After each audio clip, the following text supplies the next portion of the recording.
জয়গুরু বন্ধুরা, আমার চ্যানেলে বিউটিস কিচেনে আপনাদের সবাইকে স্বাগত। আজকে আমি আপনাদের দেখাবো নিম বেগুন রান্না করে। নিম বেগুন রান্না করতে কী কী উপকরণ লাগবে সেটা দেখুন। এখানে আমি বেগুন কেটে ধুয়ে রেখেছি, একটু ভিজিয়ে রেখেছিলাম, বেগুনে একটা কষ বেরিয়ে যায়। বেগুনটা কেটে ধুয়ে রেখেছি। বেগুনটা কিন্তু ঠিক এভাবে বরফি বরফি করে কাটবেন, তবে বেশ সুন্দর হয়। আর এখানে আমি বেগুনে দেব নিম পাতা, যেহেতু নিম বেগুন, নিম পাতা। ফোড়নে দেব তেজপাতা, জিরে। আমি কড়া বসিয়ে দিয়েছি, কড়া গরম হয়ে গেছে আমার, দেখুন।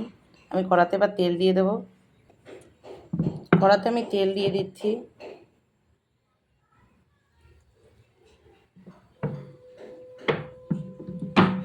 তেল গরম হয়ে গেছে, দেখুন। দিয়ে দেবো আমি তেজপাতা, দিয়ে দেবো জিরে ফোড়ন। একটু জিরেটা লাল লাল হবে, আমি দিয়ে দেবো নিম পাতা।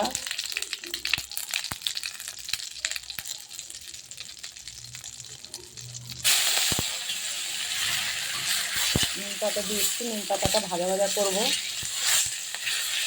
আমি নিম পাতাগুলো নামিয়ে নেব, ভেজে এই জিরে সহ নিম পাতাটাকে আমি নামিয়ে তারপরে আমি বেগুন দিয়ে দেবো। আমার নিম পাতা দেখুন লাল হয়ে গেছে, ভাজা হয়ে গেছে, এবার নামিয়ে নেব। দেখুন আমি নিম পাতাটা নামিয়ে নিয়েছি। এবার আমি বেগুন দিয়ে দেবো ওই তেলে। তেলে আমি যে বেগুন ধুয়ে রেখেছিলাম, বেগুনগুলো দিয়ে দেবো।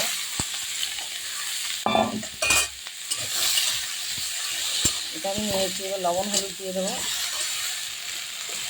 দিয়ে দেবো লবণ, আন্দাজ মতো লবণ দেবেন। দিয়ে দেবো হলুদ। নেড়ে চেড়ে একটু আমি ভাজা ভাজা করবো বেগুনটা, তারপরে আমি জল দিয়ে দেবো। একটু ভাজা ভাজা হবে। দেখুন বন্ধুরা, বেগুনটা কিন্তু লাল লাল একটু ভাজা হয়ে গেছে। এবার আমি বেগুনে জল দিয়ে দেবো।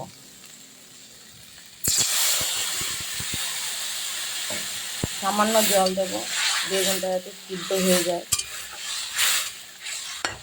এটা একদম বেগুন কিন্তু নিম ঝোল, মানে গায়ে মাখা হবে এটা। কিন্তু যে ঝোল হবে সেটাও না। দেখুন আমি করি কেমন, একদম গায়ে মাখা গায়ে মাখা। এবার ঝোলটা জাল হোক।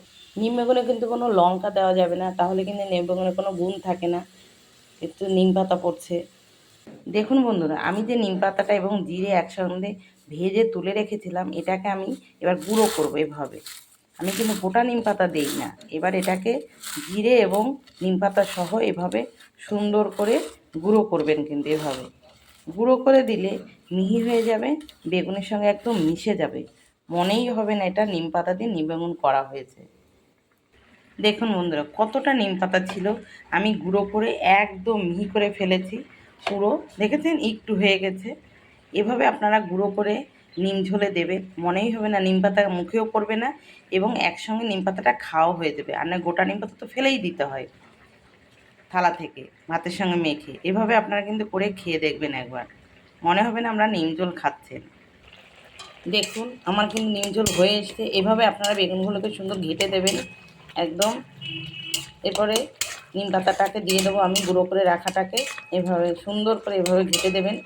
তাহলে পুরো গায়ে মাখা হয়ে যাবে, ঘন হয়ে যাবে ঝোলটা। আপনারা তো অনেকেই নিম পাতা দিয়ে বেগুন ভেজে খেয়ে দেখেছেন, এইভাবে একবার নিম ঝোল করে খেয়ে দেখেন বেগুন দিয়ে। নিম বেগুন বলে এটাকে। দেখবেন খেতে কিন্তু ভীষণ ভালো লাগে। একবার আপনারা খেয়ে আমাকে কমেন্ট করে জানাবেন খেতে কেমন লাগে। আমি এবার নিম পাতাটাকে, এই যে গুঁড়ো করে রাখা, এটাকে দিয়ে দেবো। গুঁড়োটাকে আমি দিয়ে দিচ্ছি। এবার নেড়ে চেড়ে আমি নামিয়ে নেব। হয়ে গেছে আমার নিম ঝোল। নিম ঝোলেতে বেশি সময় লাগে না, কিন্তু অল্প সময়েই নিম ঝোল হয়ে যায়। এটা সকালে গরম গরম ভাতে খেতে হয়, শরীরের পক্ষে ভীষণ উপকারী নিম পাতা। বেগুন এমনি খাওয়ার থেকে নিম পাতা দিয়ে নিম ঝোল খাওয়াটা ভীষণ উপকারী। দেখুন বন্ধুরা, আমার নিম বেগুন হয়ে গেছে, দেখেছেন তো কি সুন্দর হয়েছে। এভাবে একদম গায়ে মাখা নিম বেগুন, নিম পাতার একটা কোনো চিহ্ন পাবেন না। জিরে এবং নিম পাতাটাকে একদম গুঁড়ো করে এভাবে মিশিয়ে দিয়েছি ঝোলের সঙ্গে, একদম গায়ে মাখা হয়েছে। আপনারা একবার করে খেয়ে দেখবেন কিন্তু। আমার রান্নাটা যদি আপনাদের ভালো লেগে থাকে তাহলে please please please like share comment করতে কিন্তু ভুলবেন না, আর সাবস্ক্রাইবটা কিন্তু করে দেবেন। জয় গুরু।